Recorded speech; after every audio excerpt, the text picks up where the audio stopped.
नमस्कार, आप देख रहे हैं आपका अपना चैनल हिंदी खबर। मैं हूं आपके साथ सुनील सिंह पौरुष लेकर हाजिर हूं आपका खास कार्यक्रम जो कहूंगा सच कहूंगा। आज चर्चा उस तिकड़ी पर जो बिहार की सत्ता पर काबिज होना चाहती है, राहुल गांधी, अखिलेश यादव और तेजस्वी यादव की तिकड़ी। लेकिन सवाल यह है कि क्या जनता इस तिकड़ी की चालाकियों में फंसेगी? क्या वोट चोरी का नैरेटिव बिहार की जमीन पर चलेगा? अखिलेश यादव गरजे हैं कि अवध जीत लिया है, अब मगध भी जीतेंगे। तो उत्तर प्रदेश के उप मुख्यमंत्री केशव प्रसाद मौर्य का भी पलटवार सामने आया कि तिकड़ी को बिहार शपथ लगाएगा। जी हां, बिहार का रण अब आर पार की लड़ाई बन चुका है। विपक्ष आरोप लगाता है कि बीजेपी और चुनाव आयोग ने गठजोड़ कर लिया है, वोट चुराए जाते हैं, लोकतंत्र खतरे में है। लेकिन क्या ये तिकड़ी खुद जनता की नज़रों में भरोसे के लायक है? और सबसे बड़ा सवाल ये है कि क्या ये सिर्फ सत्ता की भूख का कोई रास्ता है या वैचारिक लड़ाई है? रिपोर्ट देखिए, फिर चर्चा होगी। अखिलेश पर केशव का पलटवार, तिकड़ी को शपथ लगाएगा बिहार। अखिलेश बोले अवध के बाद जीतेंगे मगध। केशव का तंज, तिकड़ी को जनता सिखाएगी सबक। बिहार में विधानसभा चुनाव का शोर जोर पकड़ रहा है। एक ओर भाजपा का एनडीए गठबंधन है तो दूसरी ओर इंडी गठबंधन। जनता के मूल मुद्दों से इतर विपक्ष ने इस बार वोट चोरी के मुद्दे को अपनी मांग का सिंदूर बना लिया है। इसके लिए समूचा विपक्ष बिहार में अलख भी जगा रहा है। तेजस्वी यादव और राहुल गांधी ने मिलकर एक साझा यात्रा निकाली जिसे नाम दिया गया वोटर अधिकार यात्रा। विपक्ष का मानना है कि बीजेपी और चुनाव आयोग मिलकर वोट चोरी करते हैं। इसमें कितनी सच्चाई है इसे जनता के विवेक पर छोड़ते हैं। लेकिन यात्रा के आखिरी पड़ाव में समाजवादी पार्टी के मुखिया अखिलेश यादव ने भी अपनी आहुति दे डाली। अखिलेश यादव ने बिहार की धरती से गरजते हुए कहा कि जैसे अवध को जीता है वैसे ही मगध भी जीतेंगे। अखिलेश के बयान पर यूपी बीजेपी में हलचल तेज हो गई तो मोर्चा संभाला प्रदेश के उप मुख्यमंत्रियों ने। केशव प्रसाद मौर्य और ब्रजेश पाठक ने विरोधियों को अपने तल्ख अंदाज में जवाब दिया। हम लोगों ने मिलकर के अवध में हराया था, इस बार मगध में आपकी जिम्मेदारी है भारतीय जनता पार्टी को हराने के लिए। और मैं नारा देता हूं कि अब की बार बिहार से बाहर बीजेपी जाने वाली है। ये बीजेपी जिस तरह काम करती है, ये इस्तेमाल पार्टी है, ये लोगों का इस्तेमाल करती है और लोग धीरे धीरे भारतीय जनता पार्टी को यह केवल इस्तेमाल करती है पार्टी, जिससे हमें आपको सबको उम्मीद थी कि चुनाव आयोग निष्पक्ष काम करेगा। ये चुनाव आयोग नहीं, ये भारतीय जनता पार्टी ने इसको जुगाड़ आयोग बना दिया है। जानते हैं कि समाजवादी पार्टी पूरी तरह से फ्रस्ट्रेशन में है, तनाव में है। इंडी गठबंधन के लोगों की जो बोली भाषा है वो पूरी तरह से फ्रस्ट्रेशन में है। कहीं माननीय प्रधानमंत्री नरेंद्र मोदी जी के खिलाफ, कहीं उनकी मां के खिलाफ, कहीं गृह मंत्री अमित शाह जी का सर काट करके मेज पर रख दो। इस प्रकार की भाषा जब आती है तो ये मान के चलिए जो भारत के संस्कार है, जो हमारे समाज के संस्कार है, जो हमारी ऐतिहासिक विरासत है, इंडी गठबंधन के लोग उसे मिटाने पर उतरे हैं। और बिहार में भारतीय जनता पार्टी गठबंधन एनडीए की प्रचंड बहुमत की सरकार बनने जा रही है और अखिलेश यादव जी इस तथ्य को समझते हैं। अखिलेश यादव जी जिसकी चर्चा करते हैं वो सिर्फ परिवार डेवलपमेंट अथॉरिटी और कुछ नहीं है। बीजेपी के पलटवार पर वार करने के लिए विपक्ष के सियासी सूरमा भी मैदान में आए। केशव प्रसाद मौर्य जी, मैंने जैसे कहा है कि वो जो है खिसियानी बिल्ली है, जिसको जनता ने अपने जिले से, जिस जिले से वो आते हैं कौशाम्बी से, वहाँ से उनको धुतकार करके निकाल दिया। ना एक भी विधायकी की सीट उनको मिली, ना खुद की सीट वो खुद जीत पाए और उसके बाद में बन गए हुए एक ऐसी बिल्ली जो हमेशा खंबा नोचने लगती है। और अब तो ऐसे हो रखे हैं कि राइमिंग भी कर रहे हैं। तो उन्हीं राइमिंग के अनुसार मैंने जो है उस बिल्ली के लिए एक कविता लिखी हुई है कि केशव जी ना अवध आपके बस का, ना मगध आपके हाथ। जनता दिखा रही है सच में कौन है उनके साथ। आप घुसपैठ और राष्ट्र विरोधी की झूठी बातों में उलझाते हैं। ये भाजपा का चरित्र है, चेहरा है। वोटर अधिकार यात्रा बिहार में चल रही है और भारतीय जनता पार्टी पूरे देश में सहम सी गई है। उत्तर प्रदेश में 2027 में चुनाव है। भाजपा के नेताओं के पास कोई जवाब नहीं कि वो जनता के मुद्दों पर कुछ बता पाए। इसीलिए वो गाहे बगाहे उलूल जुलूल बयान दे रहे हैं। केशव प्रसाद मौर्य जी, जिनका इतना अपमान भारतीय जनता पार्टी में हुआ, उनको स्टूल पर बिठाया, फिर भी वो ओबीसी समाज को अभी भी भ्रमित करने की कोशिश कर रहे हैं। जनता सच जान चुकी है। भाजपा का 2027 में सफाया होगा, कोई भी झूठ चलने वाला नहीं। तो क्या मगध की जंग में तिकड़ी यानी राहुल, अखिलेश और तेजस्वी हो पाएंगे कामयाब? क्या यूपी लोकसभा चुनाव के जैसा परिणाम देगा बिहार? और सबसे बड़ा सवाल ये कि क्या घुसपैठ के बल पर विपक्ष को है सत्ता की भूख? ये वो सवाल हैं जो सियासत के अंगारों की तरह राजनीति के गलियारे में सुलग रहे हैं। देखना होगा कि विपक्ष के वोट चोरी वाले नैरेटिव को जनता कितना पसंद करती है और कितना नापसंद। लखनऊ से विक्रम सिंह राठौर, राहुल श्रीवास्तव और लालचंद के साथ ब्यूरो रिपोर्ट, हिंदी खबर।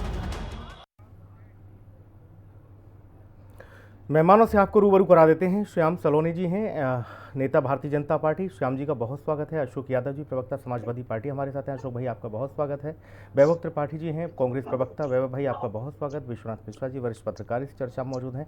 विश्वनाथ जी, आपका बहुत स्वागत है। विश्वनाथ मिश्रा जी, लोकसभा चुनाव का परिणाम अखिलेश जी ने बताया कि बिहार में भी मगध में अवध जैसा ही आने वाला है।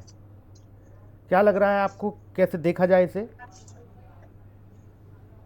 सुनील जी, ये ऐसी स्थिति है कि दोनों बातें कह रहे हैं अखिलेश जी। एक तरफ गए किस पर हैं? वोटर अधिकार यात्रा, यानी उनका कथन यह है कि वोटरों के अधिकार छीने गए हैं। वोटर की प्रक्रिया जो है, वोटिंग की प्रक्रिया, वो बाधित रही है। उस पर उन्होंने सवालिया निशान लगाया है। उन्होंने बीजेपी पर आक्रमण नहीं किया है, उस संस्थान पर आक्रमण किया है जो कानून द्वारा स्थापित व्यवस्था है, जो भारत के लोकतंत्र का मूल स्तंभ है जी। यानी जो उनके अनुसार मान लिया जाए तो चुनाव ठीक नहीं हुए, चुनाव रिग्ड हुए। अगर अखिलेश जी या पूरी तिकड़ी की बात मान ली जाए तो चुनाव रिग्ड हुए। अगर चुनाव रिग्ड हुए तो आपने जो जीत हासिल की वो जीत रिग्ड हुई, वो जीत रिग्ड हुई। यानी आप अपनी ही बात में विरोधाभास क्रिएट कर रहे हैं। मूल बात यह है कि आपको ये स्वीकार करना चाहिए कि जो जनता का आदेश है वो सही है। थोड़ा ऊपर नीचे हो सकता है, सत्ता ऐसी चीज है, आगे पीछे चलती रहती है। आपके जो पॉलिसीज हैं या आपकी जो तिकड़ी, जो आपका जो खेल है, वो कहीं सेट हुआ, कहीं नहीं हुआ। राजनीति का खेल चलता है इस तरह। आपको स्वीकार करना चाहिए पहले उस व्यवस्था को जो इस लोकतंत्र की व्यवस्था को चला रहा। यानी सीधी भाषा में विश्वनाथ मिश्रा जी अगर समझा जाए तो लब्बो-लुबाब ये कि अखिलेश जी ने राहुल जी और तेजस्वी जी की जो यात्रा थी, जो वो पसीना बहा रहे थे 15-16 दिन से, उसकी हवा निकाल दी है, पानी फेर दिया। अच्छा। पानी फेर दिया उस पर पूरा, मतलब जिसे कहते हैं कि पूरी भाई सभी मेहमानों को दिखाओ स्क्रीन पर आप ये देखिए ना, ये बिल्कुल दोनों चीजें आप कह रहे हैं। आप एक तरफ वोटर अधिकार यात्रा, या तो आप कहिए देखिए वोटर अगर ठीक से निकले होते तो ये ऐसी चीजें होती। आप एक तरफ कह रहे हो हमने जिस तरह अवध में हरा दिया वैसे ही मगध में हरा देंगे। यानी ये अशोक जी से जवाब ले लेता हूं इस बात का। अशोक जी, जो विश्वनाथ मिश्रा जी ने जिस ओर इशारा किया, वो कह रहे हैं कि बताओ गए थे वोट चोरी के मामले में, बता रहे हैं कि हम तो बहुत अच्छा जीते, और फिर कह रहे हैं यहां भी जीतेंगे, तो फिर कहां वोट चोरी हो रहा है? दरअसल विश्वनाथ मिश्रा जी पूरी बात नहीं बता पाए। जो बात छोड़ दी है वो मैं बता रहा हूँ कि जो 37 सीटें हमारी उत्तर प्रदेश में आई, ये सीटें अगर रिगिंग नहीं हुई होती, वोट चोरी नहीं किए गए होते, वोट काटे नहीं गए होते, तो ये सीटें 37 के बजाय हमारी 57 सीटें आ रही थी। अच्छा, दूसरी बात जो बिहार में, चूंकि जो देखिए सुनील जी, इन्होंने रिगिंग के ऊपर बड़ा लेक्चर दिया। रिगिंग होती है, ये होता है, संविधान सम्मत संस्था, कानून सम्मत। अरे भैया, उसी संवैधानिक संस्था के तो जड़ में मट्ठा डाल रही है सरकार। उसी संवैधानिक संस्था के जड़ में मट्ठा डाल रही है। गांव देहात में कहते हैं जड़ में मट्ठा डालना मतलब उसको मतलब समूल नष्ट करना। तो उसी संस्थान का क्या आपने हालत बना लिया? अनिल मसीह को आप भूल गए, ऑन कैमरा पकड़े गए रिगिंग करते हुए। अभी जो अगर चुनाव आयोग इतना फ्री एंड फेयर रहता, सुप्रीम कोर्ट ने जो आदेश क्यों देना पड़ता उसको कि आधार कार्ड को इंक्लूड करो, 65 लाख लोगों को नाम क्यों काटो, उसको बताओ, उसका कारण बताओ। ये सारी चीजें क्यों सुप्रीम कोर्ट किया? मरे हुए लोगों को जोगिंदर यादव क्यों लेकर सुप्रीम कोर्ट गए? कोई मरा हुआ आदमी कोर्ट जाता है क्या सुनील भाई? लेकिन इस देश का संविधान की संस्था जिसकी बात कर रहे हैं विश्वनाथ मिश्रा जी, इसके पास मिरेकुलस पावर है। इलेक्शन कमीशन है मिरेकुलस पावर। मतलब किसी भी जिंदा आदमी को मार दे, मरे आदमी को जिंदा करके सुप्रीम कोर्ट पहुंचा दे। ये तो हमें लगता है बायोलॉजिकल, नॉन बायोलॉजिकल प्रधानमंत्री के अंदर ही ये संस्था काम करती है, जो मरे हुए व्यक्ति को जिंदा पहुंचा दे सुप्रीम कोर्ट। खैर वो अलग बात है। बात बिहार वोटर अधिकार यात्रा की आप कर रहे थे। वोटर अधिकार यात्रा का 2 ऑब्जेक्टिव है। एक तो जो हमारे वोटरों के वोट काटे जा रहे हैं उसको बचाना और उस पर एक्सपोज करना, और दूसरे कि इस बिहार से ये जो वोट चोरी वाली सरकार है, आरक्षण चोरी वाली सरकार है, इस सरकार को हटाना। तो दोनों काम हमारा है। दोनों काम के लिए अखिलेश यादव जी गए थे। नहीं, हटा तो जनता ही सकती है ना अशोक जी, जनता ही हटा सकती है, आप कैसे हटा दोगे? अरे भाई, जनता हमको अपना रिप्रेजेंटेटिव मानी है ना सुनील भाई। जनता हमको अपना रिप्रेजेंटेटिव मानी है उत्तर प्रदेश में। अच्छा, केशव मौर्य कह रहे हैं, अशोक भाई, केशव मौर्य कह रहे हैं कि ना अवध ना मगध, जनता इनको सिखाएगी सबक फिर से। केशव मौर्य का जब आप नाम लिए तो मुझे याद आ गया, मैं एक दिन अभी पिछले संडे को तिरंगा मूवी देख रहा था। उसमें राजकुमार अपने हीरो देखा, 3 मिसाइल जब गंडा स्वामी लगाया था तो उसको जैसे ही ऑन किया तो मिसाइल धुआं दे रही थी। तो राजकुमार ने कहा ये तीनों मिसाइलों का मैंने फ्यूज कंडक्टर निकाल लिया है, ये मिसाइल सिर्फ धुआं देगी, चलेगी नहीं। तो ये केशव मौर्य का फ्यूज कंडक्टर तो सिराथू की जनता ने निकाल दिया है, ये सब धुआं दे रहे हैं। और वही हाल दूसरे वाले मिसाइल का है जिसको स्वास्थ्य मंत्री कहते हैं, उनकी भी फ्यूज कंडक्टर निकल गया है, उनका भी फ्यूज कंडक्टर निकल, खाली धुआं देते हैं बेचारे। ये लोग उसी तिरंगा वाली मिसाइल है सुनील भाई, इनका फ्यूज कंडक्टर गायब है, ये धुआं देने का काम करते हैं लोग। अच्छा, तीसरी मिसाइल आपने बताई नहीं, बोला उन्होंने तिकड़ी जरूर बताई कि ये तिकड़ी काम नहीं करी, 2 बता दी आपने, तीसरी मिसाइल का फ्यूज कंडक्टर लगा है। मैं मान लेता हूं उसका लगा है फ्यूज कंडक्टर, है ना, ठीक है। वैभव त्रिपाठी जी, भाई तीसरी मिसाइल भाई वोट चोरी हो रहा है और फिर आप मगध भी जीत ले रहे हो। बेचारे स्टूल से उछाल मार मार के कुर्सी पर बैठने की चाहत है। अब उसी में जो बोल गए हैं तिकड़ी, सही बात है। तिकड़ी का अब यूपी में कोई काम नहीं है, जनता तिकड़ी को हटाने के लिए तैयार है। योगी, केशव और ब्रजेश पाठक, ये तिकड़ी है। और जिस तिकड़ी की तरफ वो इशारा कर रहे हैं उसके साथ तो बिहार की जनता का अपार जन समर्थन जी। जनता समझ गई है कि ये लोग किस तरीके से गरीब मजदूरों का वोट काटना चाहते हैं जी, किस तरीके से गरीब वोटरों का अधिकार छीनना चाहते हैं। ये वही लोग हैं जो आजादी के समय ये कह रहे थे कि एक पढ़े लिखे विद्वान अमीर आदमी के वोट का वैल्यू एक गरीब मजदूर अनपढ़ के बराबर कैसे हो सकता है। अब वो जनता समझ गई है कि ये लोग हमारे वोट के अधिकार को, हमारे जीने के अधिकार को, शिक्षा के अधिकार को, स्वास्थ्य के अधिकार। लेकिन वैभव भाई, लगता नहीं कि उपचुनाव जो हुए थे उनमें परिणाम कुछ और आया था और लोकसभा और विधानसभा के चुनावों में बड़ा फर्क होता है, ये एक समीकरण नहीं हो सकता। थोड़ा सा नहीं, अरे बिल्कुल मैं बता रहा हूँ ना, अगर वो जनता जागरूक न हो जाती और इनके मूल चरित्र को न समझ जाती तो जदयू बीजेपी गठबंधन की जो सरकार है उनके विधायक मंत्रियों को जनता दौड़ा के पीट रही है। आपने शायद न देखा हो तो वीडियो मैं भेज दूंगा। जनता दौड़ा रही है, वो समझ चुकी है। और अब जो आप बात कह रहे हैं ना, यूपी की जनता तो पहले समझ गई भाई, इसीलिए तो इनको आधे से नीचे ढकेल दिया। बिहार की जनता के मन में अभी जो मलाल है 24 के परिणाम पे, वो मतलब वो दूर करना चाहती है, वो चाहती है। भाई श्याम सलोने जी, इन गरीब विरोधी विपक्ष कह रहा है कि जो लोकसभा में स्थिति थी वही विधानसभा में भी होने जा रही है, बिहार को लेकर बड़ी उम्मीदें हैं विपक्ष को। बेसिकली पता नहीं क्या बेचैनी है आपको। अवध के साथ मगध भी जीतेंगे, उन्होंने ये भी नारा दे दिया अखिलेश जी ने। अवध तो जीता, मगध भी जीते। विश्वनाथ दुबे जी ने जो बात कही है, विश्वनाथ दुबे जी को पहले ये स्पष्ट करना चाहिए। जी आपका हो गया, जो भी परिणाम आया, प्लीज। अरे भाई, अरे बात पूरी कर ले, इतना काहे जवाब नहीं है। दोबारा मैं आऊंगा वैभव भैया, दोबारा मैं आऊंगा आपके पास, दोबारा आऊंगा भैया। आप हमेशा ऐसे ही करते हैं, राज्यसभा की टिकट नहीं मिलने वाली सुनील जी आपको। अरे भाई, राज्यसभा नहीं कर पाएंगे। प्रणाम है मुझे, मैं प्रणाम करूंगा आपको। आप इस तरह की बातें ना कहें, मुझे किसी पार्टी में नहीं जाना मेरे भैया।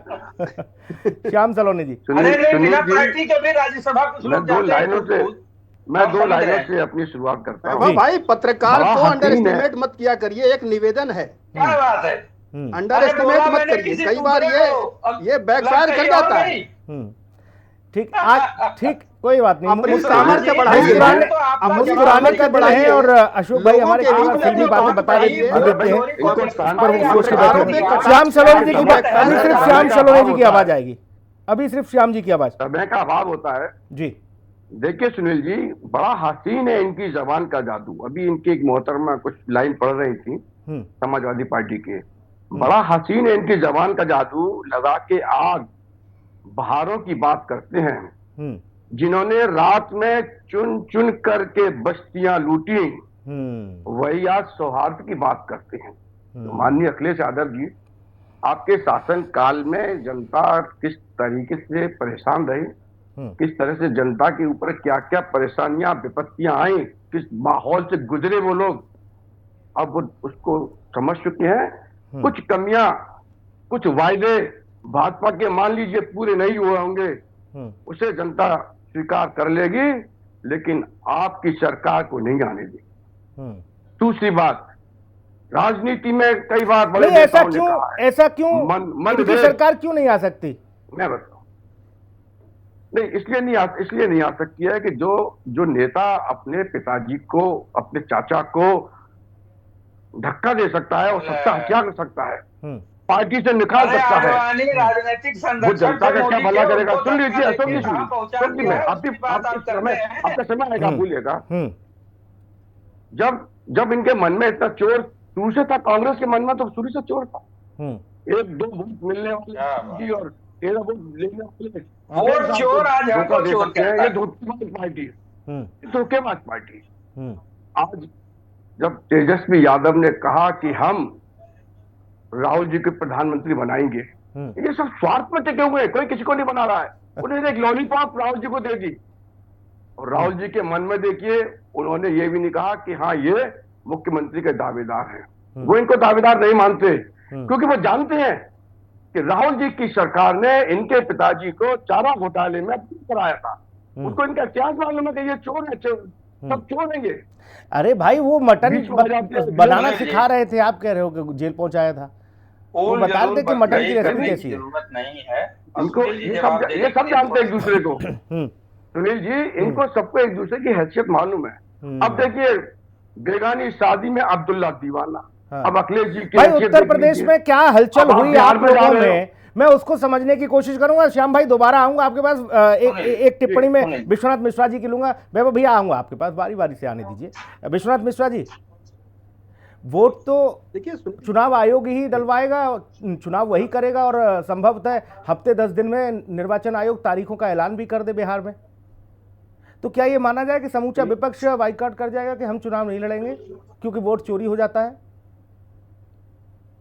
सुनील जी, इनके सवालों से, इनकी परिस्थितियों से आप कुछ अंदाजा नहीं लगा सकते हैं ये हैं किस तरफ। एक पक्ष होता है ना, अगर मान लिया, मैं मान लूं कि ये लोग, सब लोग मान लें, वास्तव में मान लें कि वोट चोरी का इनका आरोप ठीक है, हालांकि वो घुसपैठियों को हटाने की एक व्यवस्था की गई, लेकिन अगर घुसपैठियों के जाने से दर्द है, ठीक है, वो कुछ क्या विषय है, अगर उनको उससे समस्या है, ठीक है, कम से कम आप एक स्टैंड तो लो कि ठीक है, अब हम इस चुनाव आयोग के द्वारा कराए गए किसी चुनाव में हिस्सा नहीं लेंगे जी, आप रिजाइन कर दो।